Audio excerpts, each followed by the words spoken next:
अली अमीन गेंडापुर की एहतजाज में कंटेनर से गिराए जाने वाले कारकुन से मुलाकात। जी हाँ नाज़रीन, अली अमीन गेंडापुर ने उस कारकुन से मुलाकात की है जिसकी वीडियो भी सामने आई है। आइए आपको वीडियो दिखाते हैं, फिर बात करते हैं।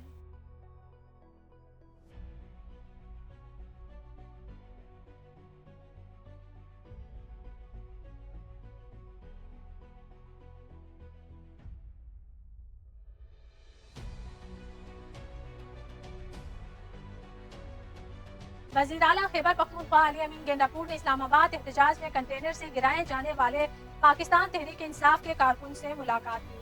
अली अमीन गेंडापुर ने नमाज के दौरान कारकुन को कंटेनर से गिराए जाने के वाक़ये की मज़म्मत की और इजहार अफसोस किया। वज़ीर आला केपी ने कहा कि पुरअमन एहतजाज करने वाले पार्टी कारकुनान पर बेईमाना तशद्दुद इंतहाई काबिल मुज़म्मत है। इस्लामाबाद एहतजाज के दौरान कारकुनों के हिम्मत और हौसले को सलाम पेश करता हूँ। इस तरह के कारकुन पार्टी का असासा और बानी PTI के असल टाइगर्स हैं।